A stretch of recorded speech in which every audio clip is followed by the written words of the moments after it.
Well, good morning, everyone. Thanks for joining us here at Active Church. So much to celebrate today. Let's stand together as we begin to worship God this morning. Let's put our hands together.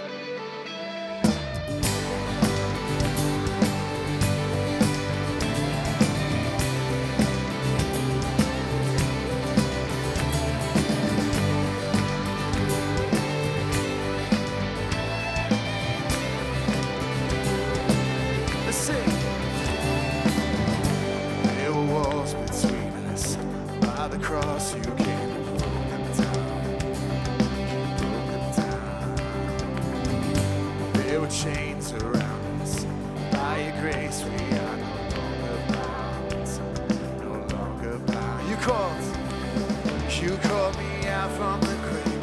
You called me into the light. You called my name and then my heart came alive. Say, your love is greater. Your love is stronger. Your love awakens, awakens me. Your love is greater. Your love is stronger. Your love awakens, awakens me. Come on, put all those hands together.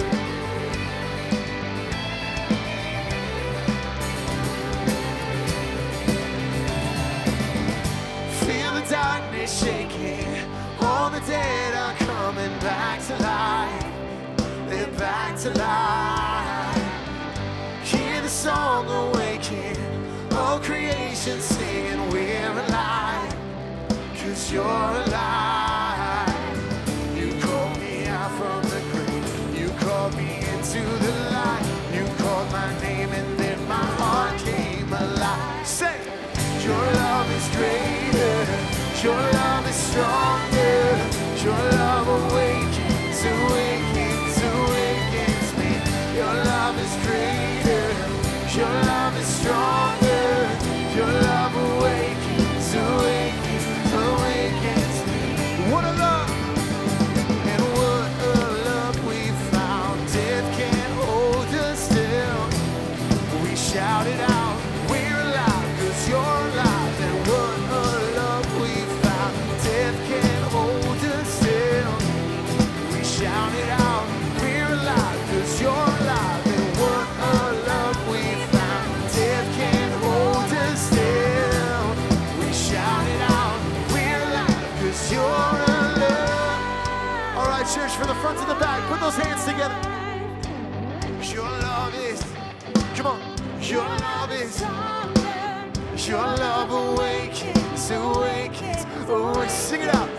Your love is greater.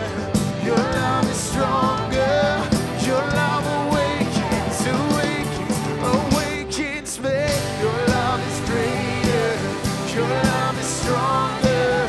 Your love awakens, awakens, awakens me. Your love is greater. Your love is stronger. Your love awakens, awakens, awakens me.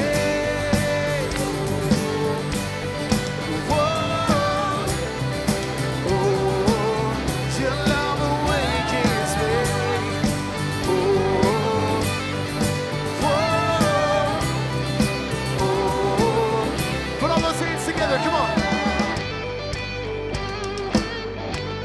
Come on, help us out.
Through the winter rain.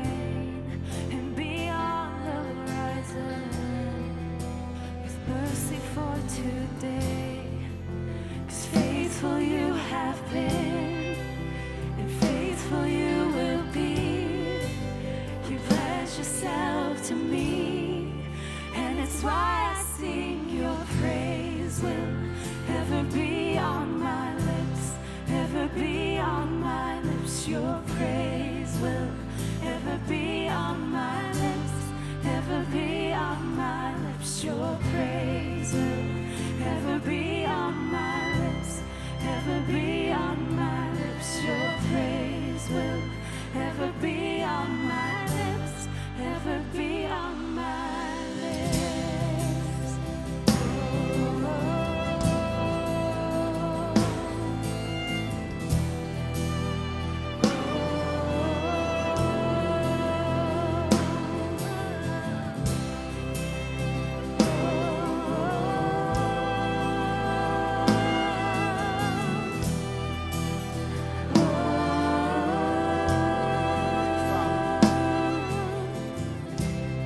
And you father the orphan, your kindness makes us whole, and you shoulder our weakness, and your strength becomes our own. Now you're making me like you, clothing me in white, bringing beauty from ashes. For you have your bride, free of all her guilt, rid of all her shame, and known by her true name. And it's why I sing your praise will ever be on my lips, ever be on my lips. Your praise will ever be on my lips, ever be on my lips. Your praise will ever be on my lips, ever be on my lips. Your praise will ever be on my lips, ever be on my lips. You will be praised, you will be praised. With angels and saints we sing, worthy are you, Lord. You will be praised, you will be praised. With angels and saints we sing, worthy are you, Lord. You will be praised, you will be praised. With angels and saints we sing, worthy are you, Lord. You will be praised, you will be praised. With angels and saints we sing, worthy are you, Lord. And it's why I sing your praise will ever be on my lips, ever be on my lips. Your praise will ever be on my lips, ever be on my lips. Your praise will ever be on my lips, ever be on my lips. Your praise will ever be on my lips, ever be on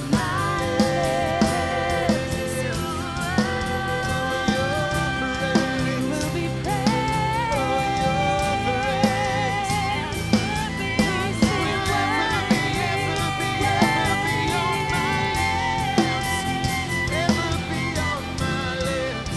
You will be praised, Voices, come on, sing this with us one more time. Your praise will ever be on my lips, ever be on my lips. Your praise will ever be on my lips, ever be on my lips. Your praise will ever be on my lips, ever be on my lips. Your praise will ever be on my lips, ever be on my lips. Amen, amen. Amen, amen. Hey everyone, go ahead and grab a seat. My name is Josh. So excited that you're here with us this morning. I'm one of the Progress Together pastors. Good morning, everyone. You all look so beautiful. My name is Desiree. I'm your social media strategist here at Active. If you guys are joining us for the first time, you can actually reach out in front of you, in front of the seats, and there's a card that you can fill out. We're actually giving away free merch today, so if you go to the back and hand in the card at the lobby at our guest central, you can get some of our free stuff there.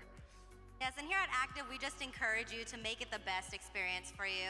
We want you to have the best time here. We want to encourage you to lean on, to lean in, and you also will all have the honor to be a part of something really amazing, really incredible, and life-changing today here at Active. So 2 things that I want to quickly announce. One is we're having our first step. That's going to happen at 12:30 at the end of today's service. Some of you have already signed up for that. You can see us over there in the back. That's in the events room. And second, we believe that you are worth knowing. And so one of the things that we do here at Active Church is we have what we call connection groups.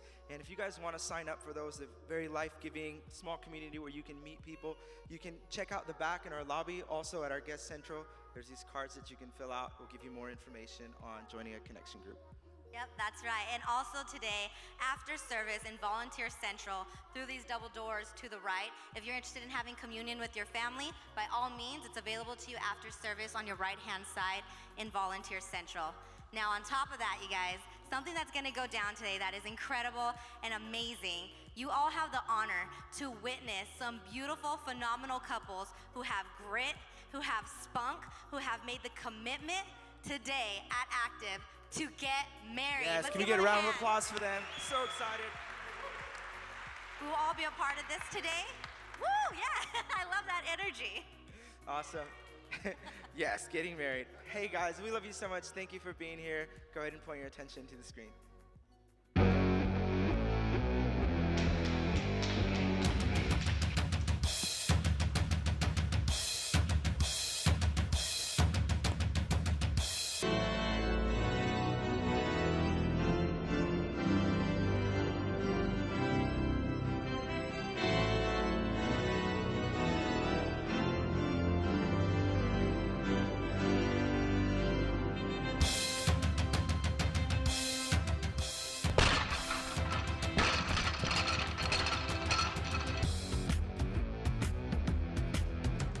Well, good morning, Active Church. How are you? Great to see you. Hey, my name is Mike. I'm one of the pastors here, and this is the first time in 3 years I've tucked my shirt in. But it's wedding day, so you tuck your shirt in for wedding day, right? Hey, I'm honored to be able to celebrate vow renewals and weddings today. If you're new around here, we do this every week. We just do weddings every week. No, I'm kidding. But we're glad that you're here. Make sure you fill out that card and come and see us at First Step today. Before we dive into our content today and what we're going to be talking about, I want to remind you of something and invite you to something that's happening next week. We're launching a series next week called Active Church is Worldly. And often you would not put the word worldly and church in the same sentence. And what we're doing next week is we're going to begin to redefine what it means to be worldly. Jesus said that we are to be in the world and not of the world. Often we talk a lot about what it means to not be of the world. But we don't spend too much time talking about what it means to be in the world. We believe that Jesus is the hope of the earth, and we believe that his love is the best. And as his people, we are for the world because Jesus is for the world. When you're for your friends, you're friendly, and when you're for the world, you're worldly. And we're going to begin to have a conversation leading up to Easter about what it means to be for the world, not just against, not standing against, but to be for the world. And so we want to invite you to come back and hang out with us next week. Whatever your faith perspective, wherever you come from, we want to invite you to come and hang with us at Active Church, for Active Church is Worldly. Today, we're going to be talking about our final conversation, and that is how to raise gritty kids. We've been having this conversation on grit over the last couple of weeks. It's a word that was developed by Angela Duckworth. She wrote about it, spoke about it, and it was something that she discovered in each person, no matter how old or how young, whatever background they come from, that was a determining factor for their success. Grit. It was the thing that she found in everybody that was successful, that accomplished things, that was effective. And grit is passion and perseverance for very long-term goals. And so we've been talking about what it means to live with grit. And 2 weeks ago, we invited those who were coupling. Maybe they're sharing a house, they're sharing a bank account, they're sharing a bed, they're sharing kids, whatever their relationship is. We invited those who are coupling to take a step towards marriage. And so in this service, we're going to celebrate 2 weddings today. That's going to be a really great thing. Yeah. And we'll also celebrate some vow renewals in this place as well, and couples saying yes again to one another. And to get there, we want to talk about kids for a minute. I'm a dad. I have 3 kids. My wife and I love our kids. Abby is 14. She's our oldest. Gavin is 12. He's our middle boy. And Riley is our youngest, and she is 9. And I just want to be honest with you. I don't know how I got here. I don't know how I have a 14-year-old. I mean, I know how I got here, but I don't know how I got to having a 14-year-old in my house, because I'm only 23. And so I'm not sure how the math works there. But Abby was our firstborn, and our journey to her being born was almost like a Bruce Banner Incredible Hulk moment, all right? Because there were moments where it was soft and cuddly, and then there were moments where it was a little bit crazy. When we first found out that Tiff was pregnant, we went in to see our doctor, and our doctor was the greatest doctor, the most compassionate doctor. He had the greatest bedside manner. And when he walked into the room, he came over to us and he said, "Mr. and Mrs. Frisch, congratulations on this precious gift of a child." And I thought, man, this guy is great. Like, he is on our team. He loves us so much. When we went back and we had the ultrasound and we found out we were having a girl, he found her on the little exam table computer thing, whatever they call it, right? And he looked at us and he said, "Mr. and Mrs. Frisch, there is your sweet baby. Congratulations." And then we went back to hear the heartbeat. And when we found the heartbeat, he looked at us and he said, "Mr. and Mrs. Frisch, there's your little bundle of joy." And he was just the sweetest guy. And then we got to the day that Abby was supposed to be born. And we walked into the room and we got Tiff all set up. And it was a long day. It took some time for Abby to be born. And we knew that it would take some time. And so there was a point where I was with my wife and the nurses were in the room. And they were all talking. And I knew that they were talking like doctor language because I didn't understand it, but I heard it on Grey's Anatomy. So I knew that it was really important. And what I discovered was that what they were talking about was something that was happening with my daughter. And so they went and got the doctor, and he came in, and I found myself at kind of the edge of the bed, and he looks over to me and he says, "Mr. Frisch, we're a little bit concerned about your baby girl's heartbeat. And so what we want to do is we want to help her and speed up the process of being born. So if you don't mind moving to the left just a couple of steps, that would be great."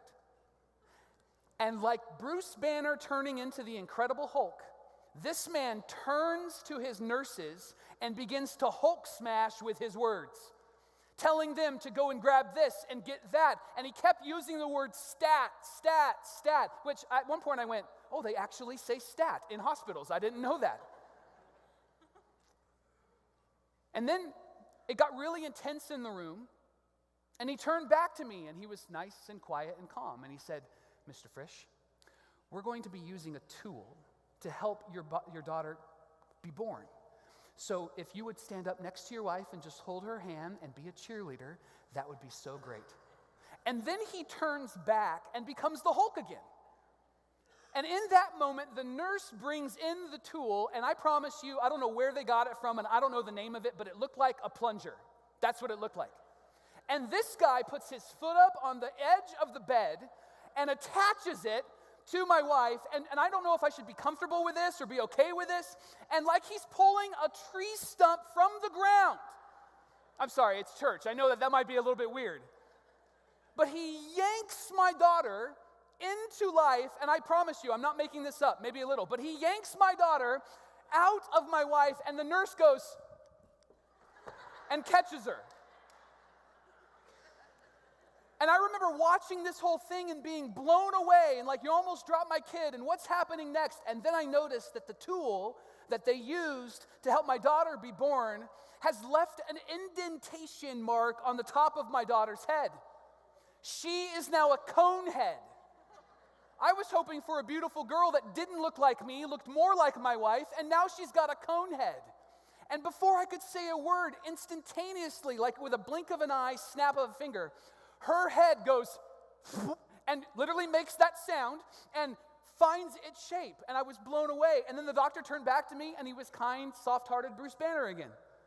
And he said, "Mr. Frisch, would you like to cut the umbilical cord now? And I'm like, I think I need to sit down now. That's what I think I need. They cleaned up Abby, and then they brought her to me. And dads, those of you that have had the privilege of holding your child in that moment, isn't it great? It's nerve-wracking, it's scary, but it's great.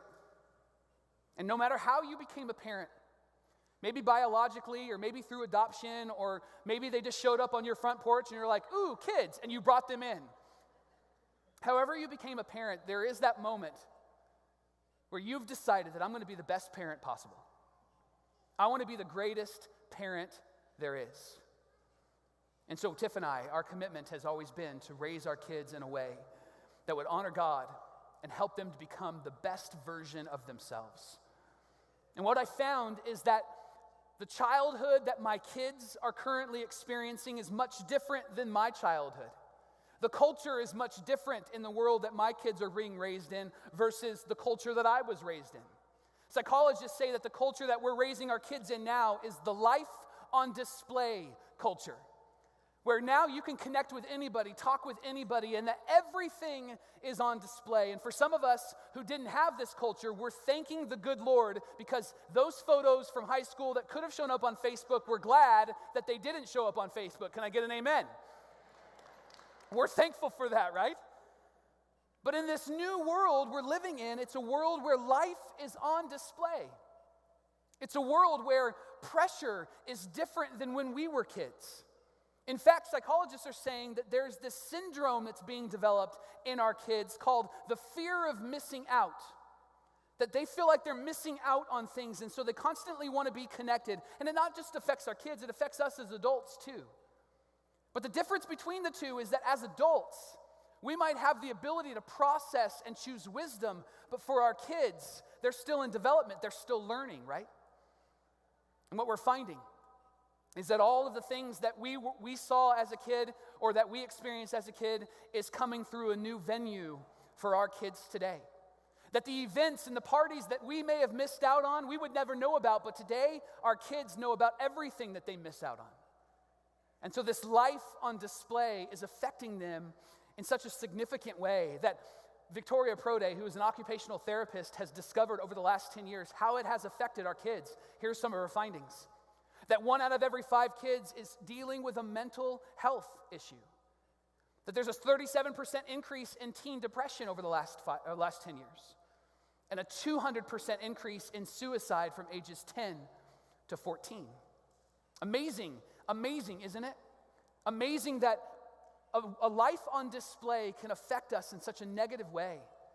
And often what we respond to in these moments, especially if you're a church person, is that we like to cover up. We like to go into our bubble. We like to put the covers over our head and say, well, that's bad, and we're just not going to engage in it anymore. But that's actually not a wise decision and a good way forward. For us, technology is always advancing. Things are always changing. And as parents, it's our job to prepare our kids for what's next, to help them to choose wisdom and know how to choose it, to help them to live in wisdom and know how to navigate through things that change. Victoria Prode actually has some really good encouragements for parents. She says this in our response to some of these stats, that it's important for us when life is on display for our kids to teach our kids responsibilities. Help them to take responsibilities and take them seriously, to live in a responsible way. That it's important for us as parents to create a space where kids learn how to navigate balance, where there's not too much of this and too much of that, where their screen time is limited because we have set that up. We've set up guidelines. And it's important for us as parents to allow them to explore their creativity, their gifting, their uniqueness, their talent. It was this last one that caught my attention, though, because this last one is different than these first 3. These first 3 are transactional. And what I mean by transactional is I do something and you respond. You do something and I respond. It's a give and it's a take. You scratch my back, I'll scratch yours sort of relationship. And often we spend a lot of time as parents navigating these 3 things and we exclude or almost ignore this one. And that final step is to be emotionally available as parents. And here's why it's important. These 3 are about what our kids do. This is about who our kids become. And you and I both know that what we do is influenced by who we are becoming and not the other way around. But often as parents, we'll spend all sorts of time here and not enough time here. And I think raising gritty kids, it's important for us to spend a lot of time in the emotionally available areas. I could say it this way, that gritty kids need to be with you and to see you in action. They don't need to just hear your words, but they need to experience relationship with you, and they need to watch what you do. They'll find out how serious you take your words based on how you live. John Maxwell, he's an author, he's a speaker, he's a leader. He said this, that what we say accounts for 7% of what is believed. The way we say it accounts for 38%, and watch this, what others see accounts for 55% of what's received. That over half of what's received by people, particularly our kids, is in our actions and in relationship. And so maybe we could say it this way, that actions don't merely speak louder than words, but they echo into the next generation. They echo into the next generation, and you might have the next generation in your home. However you ended up with them, you have the next generation in your home. And so what do we do to help our kids become gritty? How do we as parents become emotionally available? And this is why I love the Bible. Because the Bible addresses all sorts of circumstances and all sorts of principles. But when the writers of the Bible, particularly those in the New Testament, that's the story of Jesus and after. Particularly in those stories, these writers talk about the church as a family. Not just the church as an organization, but as a family. They address one another as brother and sister. They see each other in this intimacy. Paul, one of the New Testament writers, he wrote most of the New Testament, talks a lot about the church as a family. He actually talks about how the church has a concern in his heart that he carries around, that he wants to make sure that they're doing the best that they can because he sees them as his brothers and as his sisters, as his sons and daughters. Timothy was another church leader back in the first century when the church was just getting started, and Paul called him his true son in the faith. The church was a family for a lot of these writers, a lot of these leaders. And Paul gives us a principle that he practiced in his life as he engaged the church as a family, that you and I as parents can use as we engage our kids. And it's a letter called Colossians. It was written to a group of people in Colossae, that's a city. And they were smart, intelligent people, and he challenged them with this principle. And he says this in Colossians chapter 2, that my purpose is that they may be encouraged in heart. Encouraged in heart. Heart is the most vulnerable place in you. The writers of the Bible use the word heart to talk about your feelings and your emotions, those places in you where you're sensitive, where you're insecure, where you're feeling a certain way and you're not sure how to overcome that. What Paul is saying is I want to be an encouragement in the most vulnerable places, in the places that you can't navigate by yourself. And then even more specifically, he says, I don't want to be a motivator, I want to be an encourager, because motivation is you can do it. Encouragement is you can do this and you can do it well. Because encouragement requires specificity, being specific about the uniqueness of the person that you're in relationship with. Encouragement requires relationship. Encouragement requires somebody to be with you and to be seen by you. Trust is built. Ruben Nieves is a coach, former coach at Stanford University, and he's a part of the Positive Coaching Alliance in California, and he said this about encouragement, that encouragement requires that we help people realize their potential and challenge them to achieve their goals with a specific plan. That we know the gifting and the talent and the uniqueness of the people we're in relationship with, and our encouragement is specific to what's been given to them in their gift. That they are unique, that we are people that are going to challenge them in their gifting. But not just challenge them and walk away, but we're going to do the journey with them. The very next part of that verse that Paul talks about, and when he's an encourager, he says this, that they may be encouraged in heart, but more specifically, they may be united in love. United implies that there's more than one person. United implies that there's a relationship. And love is what determines what's being expressed. And not a love that you and I have created, but Paul says a love that Jesus has shown us. A love that's sacrificial, a love that gives of its life, a love that looks for what's best. That this is what Jesus asks of us. And Paul says that my job is to encourage them, be specific about their unique gifting, but also cover it, surround it in love that's uniting. When my son was younger, he played t-ball for 2 years, and then he played in minors, and I missed that cute little face. In minor leagues, it's different than t-ball because in minor leagues, they pitch from a pitching machine. In t-ball, they put the ball in front of you and you can just swing away, and the likelihood of you hitting it is pretty strong.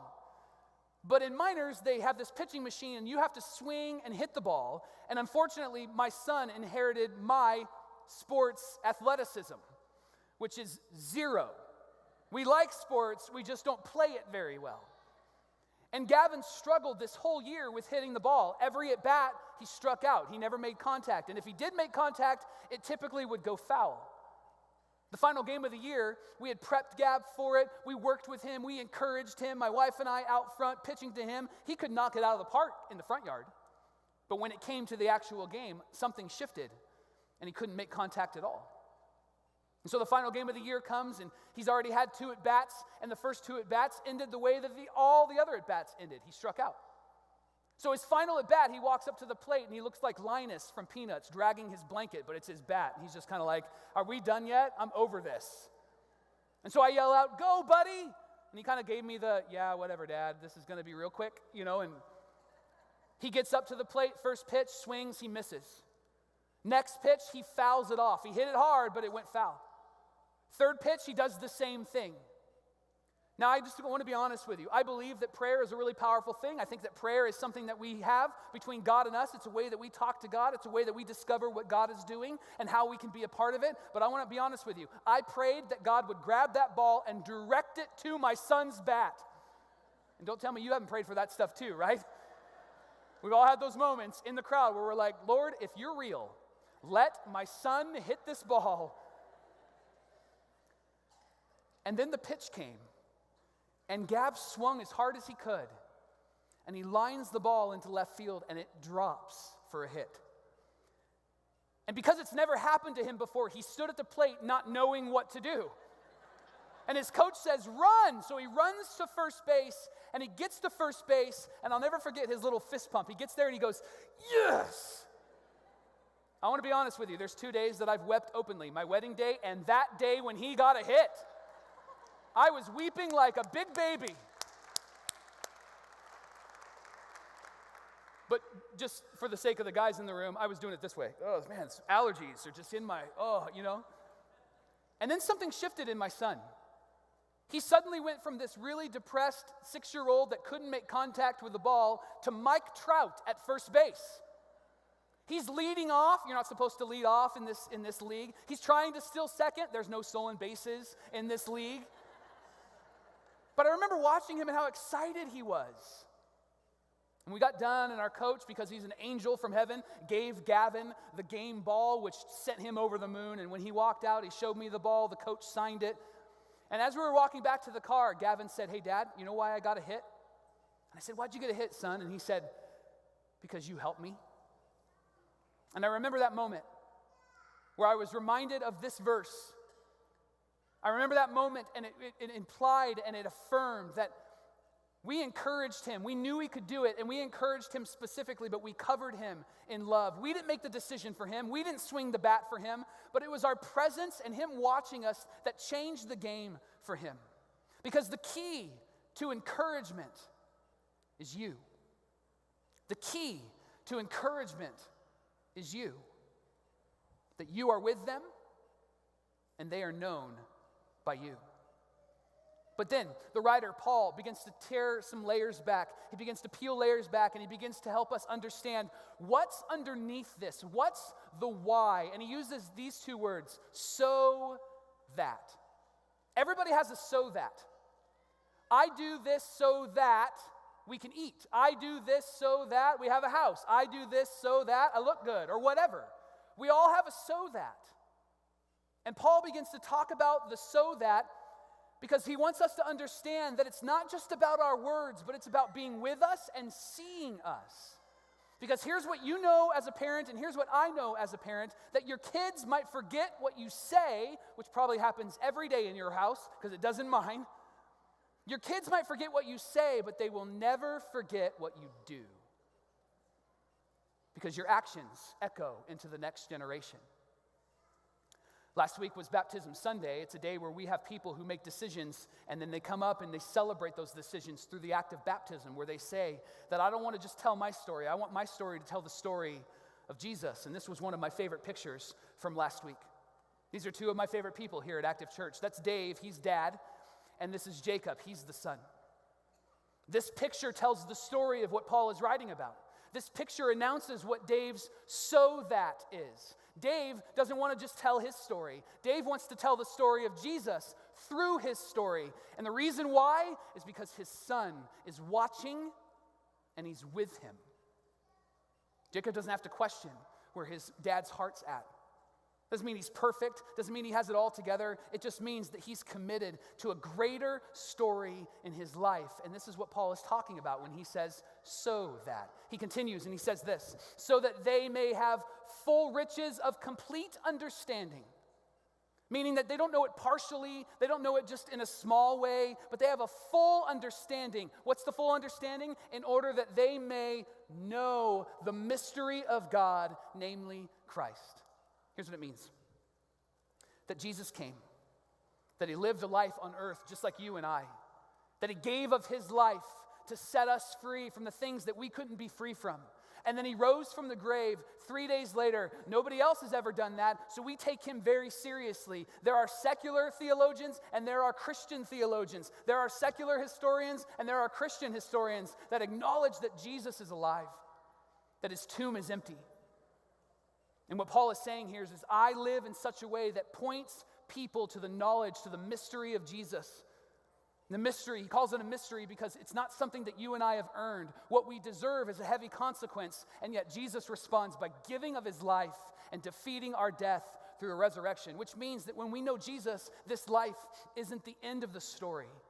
It's just a big chunk, a big part, a big piece of the story. And that in this life, we can tell a greater story and point to Jesus.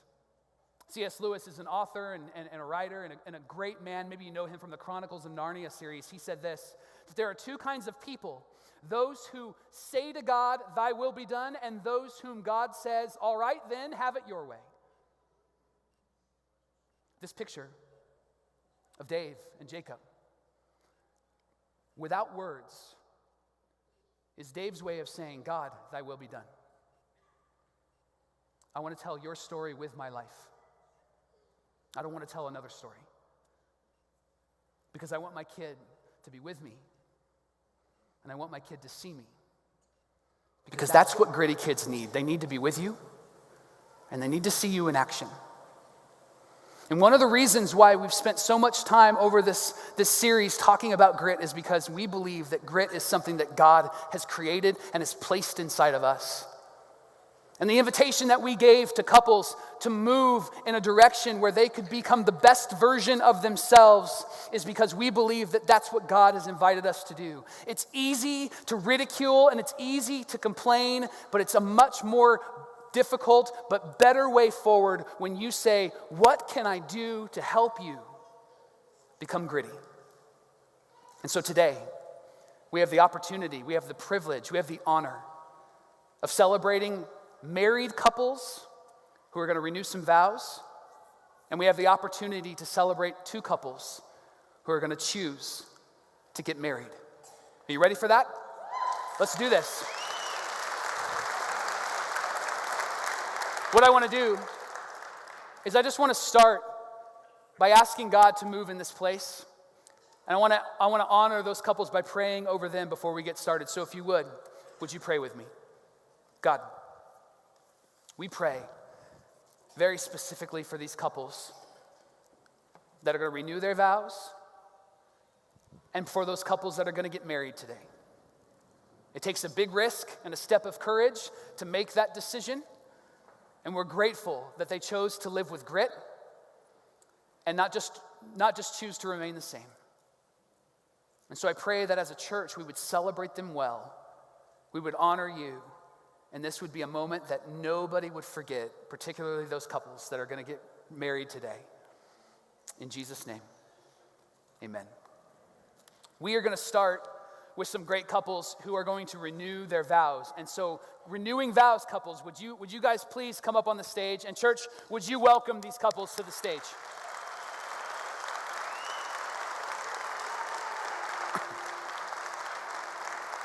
Come on up, guys. Awesome.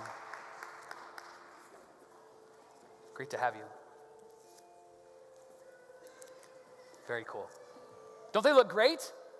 They look beautiful today. Come on in. Come on in. Coming over right here in the center. Welcome, guys. Welcome. Come on up. Very cool. Hey, I want to start with the modern day version of the Brady Bunch. This is Robert and Crystal.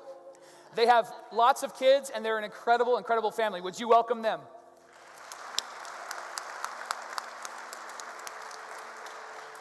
A quick fun fact about this couple is that a year tomorrow, they were baptized here at Active Church together. How awesome. How awesome. This is Brent and Cheryl. Would you welcome them? Fun fact about them is that it was love at first sight, obviously, right? Love at first sight, and they have adventures together, and they said that that's what keeps them young. So would you welcome them one more time? This is Eric and Melinda. Would you say hi to them? They were together for a time, and then they were not together for a time, and after 8 years, they came back together, and they describe one another as the love that almost got away, but they didn't get away. Would you welcome them?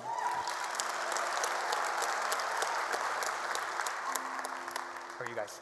Good to see you. This is William and Gloria. Would you say hi to them? They just celebrated 10 years of marriage in November. How cool is that?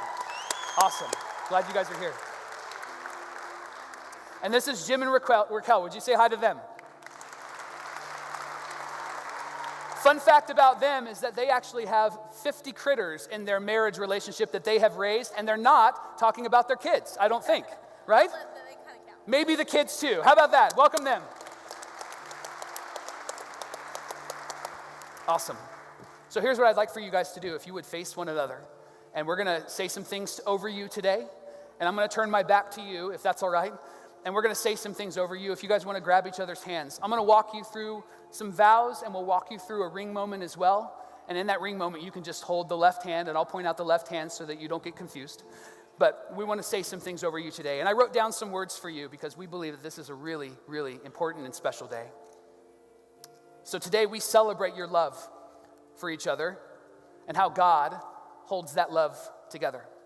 There's a great verse in Colossians chapter 1, verse 16 that says, "It is by him, Jesus, that all things were created.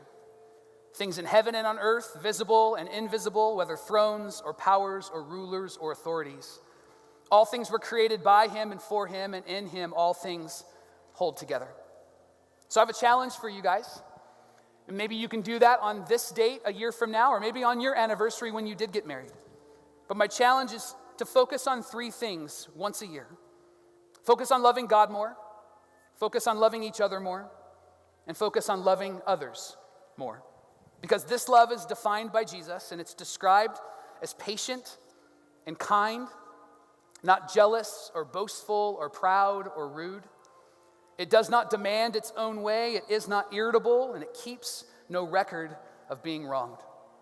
It does not rejoice in injustice, but rejoices whenever the truth wins out. Love never gives up, never loses faith. It's always hopeful and endures through every circumstance. So, how about we say some vows one more time to each other today? Husbands, I'm going to start with you. So I'm going to go really slow, and I'm going to give you a few words at a time, and you can say this to your bride. I take you to be my wife again. I promise to love you, care for you, and honor you through the good moments and the bad moments, I promise to stand with you until God calls me to heaven. I'm in this thing with you for the long haul. Awesome. Wives, would you look at your husbands and would you repeat after me?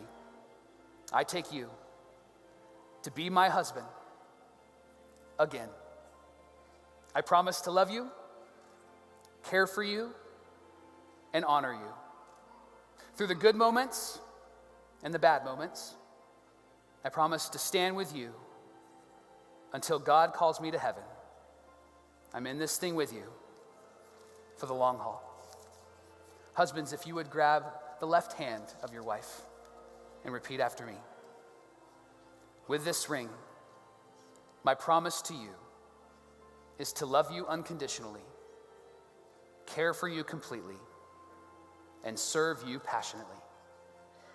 And wives, would you grab the left hand of your husband and repeat after me?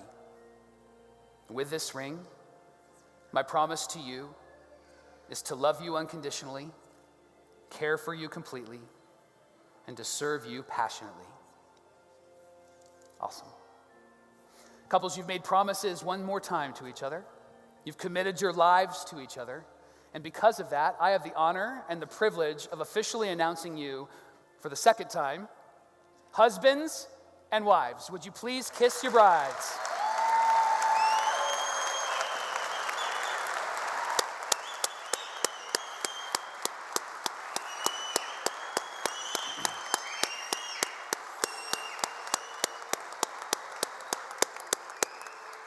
Awesome. There's some great stories here. And as a church, we want to be able to tell those stories, and today is the beginning of telling those stories. How incredible it is to see committed love. How incredible it is to see two people say yes to each other again. And I would tell you that I'm sure that they would tell you that these stories aren't perfect stories, that there's struggle, that there's difficulties, there's all of those things, and yet the thing that just keeps binding them together is the love of Jesus that holds this thing together. And so we're honored to celebrate with you guys. We're honored to see your wedding photos. You all look so great, and you haven't changed a bit. Just want you to know. Fantastic. Hey, church, one more time. Can we honor these couples, and you guys can go ahead and step down. Awesome. Go ahead, guys. Go ahead, guys. Awesome. Go ahead. Thank you guys so much. What a great thing. So that's round one. And now we get to celebrate two people, two weddings, two couples committing their lives to each other. And these stories are fantastic, and we've captured a bit of their story on video. So if you would, for a moment, check out the screen.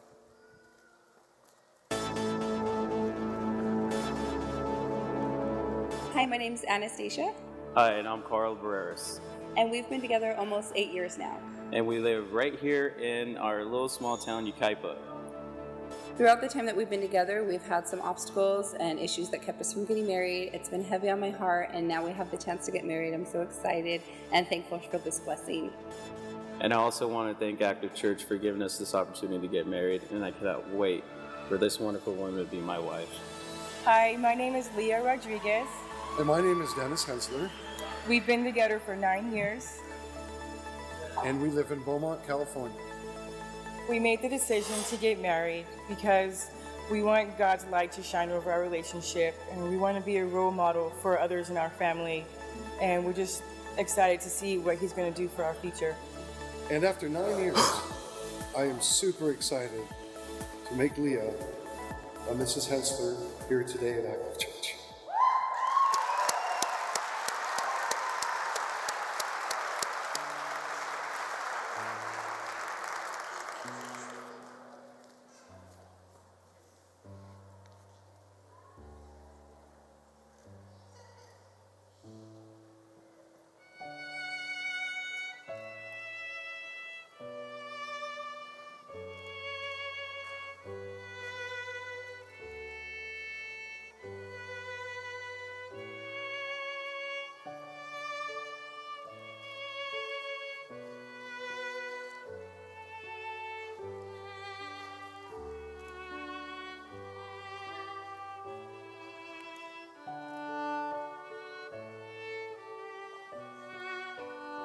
Would you please stand?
Church, would you have a seat? We can clap for them. Yeah, absolutely.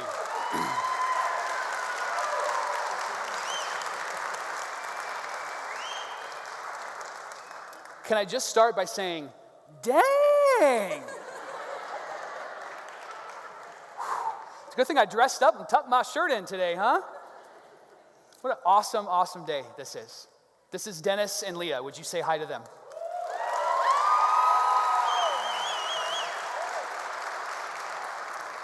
Leah loves singing karaoke, and so afterwards no, I'm just joking. And they both love riding sea-doos and river trips, and we're honored to be a part of this day with you. This is Carl and Anastasia. Would you say hi to them?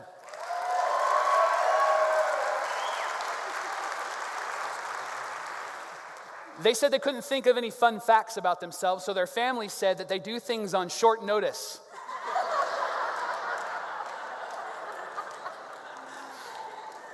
The other truth about these two is that they're always looking good, and I love that because underneath that is really two really great people, so would you welcome them as well?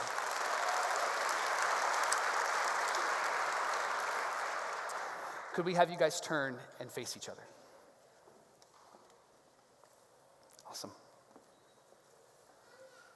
We're celebrating love today. We're celebrating the love that you have for each other, but ultimately the love that Jesus has for us. In Jewish ceremonies, they would have what's called the huppah or the chuppah over them. And it represented the love of God, the glory of God over each relationship. And the assumption in those relationships is that this thing doesn't work without God being the center of it. I read some verses to those that did the vow renewal just a minute ago, and I want to read those verses to you as well. That Colossians 1:16 says that the love of Jesus, this relationship that you have that it's built on, it's created by Jesus. Everything in heaven and on earth, visible and invisible, thrones, powers, rulers, or authorities, that all things were created by him and for him. He is before all things, and in him all things hold together. And so I want to challenge you as well. A year from now, because fellas, that'll be your anniversary. Write that down, okay? I want to challenge you to sit down as a couple and focus on 3 things on how to improve your marriage. Love God more, love each other more, and love others more. Because as we know, God's word talks about this love in a very specific way. It calls it patient and kind, not jealous or boastful or proud or rude. It does not demand its own way. It's not irritable. It keeps no records of wrong. It does not rejoice in injustice, but rejoices whenever the truth wins out. Love never gives up, never loses faith, is always hopeful, and endures through every circumstance. So what I want to do now is I want to lead you through some vows. And we'll take your time, and if you want to bawl like a baby, Dennis, you can bawl like a baby. It'll be okay. So, gentlemen, would you repeat after me and say these vows to your wife? I take you to be my wife. I promise to love you, to care for you, and to honor you. Through all the good moments and all the bad moments, I promise to stand with you until God calls me to heaven. I'm in this thing with you for the long haul. And ladies, would you say this to your husband? I take you to be my husband. I promise to love you, care for you, and honor you. Through all the good moments and all the bad moments, I promise to stand with you until God calls me to heaven. I'm in this thing with you for the long haul. Awesome. Gentlemen, do you have the rings? It's always a good sign when they know immediately to grab for the pocket and not go, oh no. The rings represent the love that you are going to surround each other with, this love that we talked about that's patient and kind and is from God himself through Jesus. And so husbands, would you grab your wife's left hand, third finger, and place the ring on there and repeat after me. With this ring, my promise to you is to love you unconditionally, care for you completely, and serve you passionately. And ladies, would you place the ring on your husband's hand, the third finger on the left hand, and repeat after me. With this ring, my promise to you is to love you unconditionally, care for you completely, and serve you passionately. Dennis has made a request to also give rings to both of his daughters. And so, girls, wherever you're at, are they here? There they are. Come on up. Would you welcome the daughters to the stage?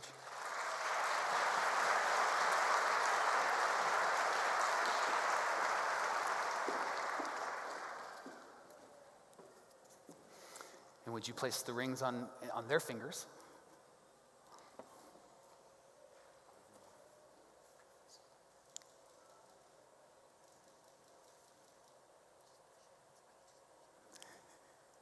Awesome.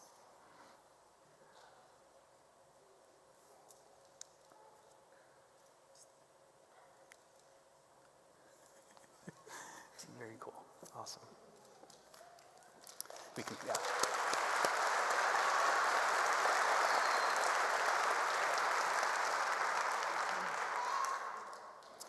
Carl and Anastasia and Dennis and Leah, I just want you to know on behalf of our church how awesome this is that you allowed us to participate in this moment with you. I know that this was a big decision and it was a quick decision. But you know that God has brought your hearts together, and there's nothing that makes my heart jump more than to be a part of a story that gets to be written, the next chapter gets to be told. And so as a church, we just want to celebrate you. So church, could we say one more time how honored we are to be a part of this day?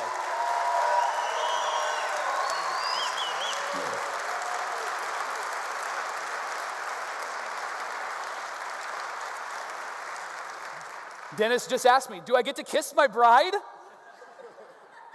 Hold on, bud, hold on. You made promises to each other. You committed your lives to one another. And because of that, I can officially announce you as husband and wife. You may kiss your bride.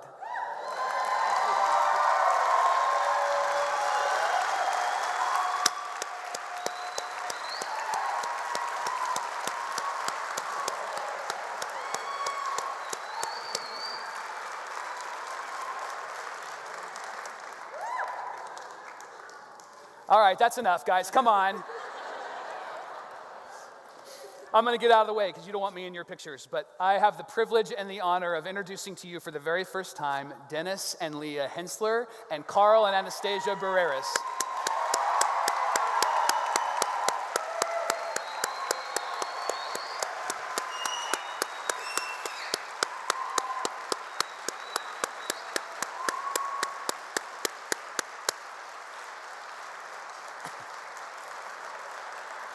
Church, if you would, just reach out a hand, and we want to say some words, pray some words over these two couples. So if you would, just reach out a hand, and we want to say some things over them. God, thank you for the honor and the privilege it is to celebrate with these two incredible couples. What a privilege it is that you've given us the gift of love and the gift of each other. And we ask that these relationships would be the greatest reflection of you, that their kids would see it, their families would see it. And I pray that the love and the affirmation they've received today would get deep down into their hearts and in their souls, that they would know that they're loved by you and they're loved by us. In Jesus' name, amen. How about one more time for these couples?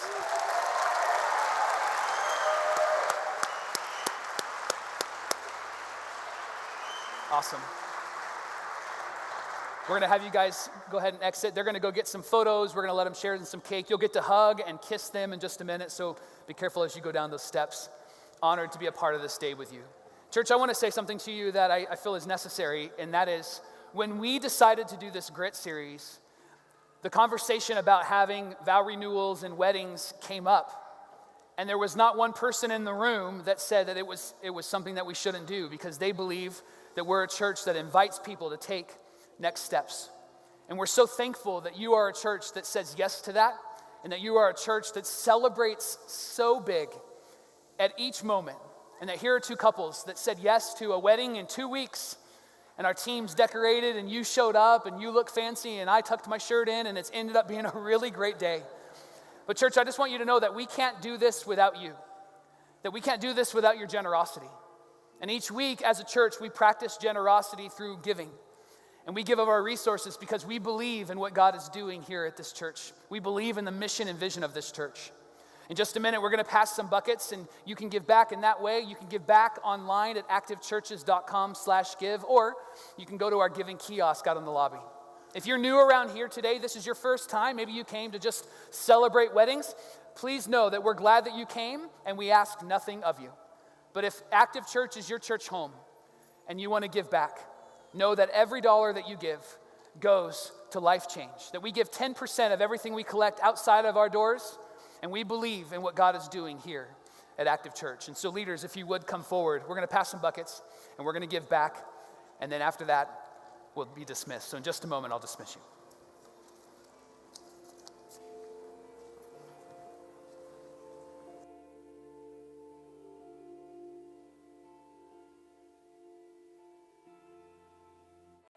Hi, my name's Mike. Thank you so much for engaging with us online here at Active Church. Right now in the room, we're passing some buckets, we're going online, and we're giving back. We're practicing generosity. We believe in the mission and vision of Active Church so much that we give whatever we can, our time, our talent, and our treasure to help this mission be accomplished within a 30-mile radius of our church. And you can engage that way too. You can practice generosity too by going to activechurches.com/give. We would invite you to give. We would invite you to engage. And we also want to invite you to come and hang with us in the room. I know being online is convenient, and being online is a great way to begin your relationship with Active Church, but we would love to meet you, and we would love to know you. But we'd also love for you to experience what it's like to be in the room here at Active Church. The music is great, the people are great, our teams are great, and you would make it even better by showing up to a service. Maybe perhaps coming to our 10:45 service just in a few minutes. We'd love for you to come and hang out with us here at Active Church. And once again, thank you so much for engaging with us online. You matter to us, and we're so thankful for you.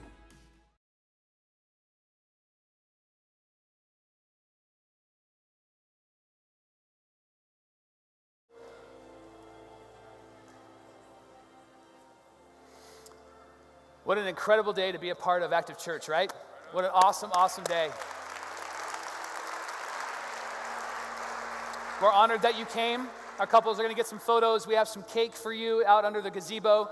We want to invite you back to come and hang with us next week for our brand new series, Active Churches Worldly. And we have something called First Step right after this service where we talk a little bit about who we are and we get a chance to meet you. And so we would invite you to come and hang out with us. Free lunch, free childcare. You can't turn down a free lunch. So come and hang out with us, and we'd love to meet you and have you meet us. God bless you guys. Have a great rest of the day. Thanks for being here.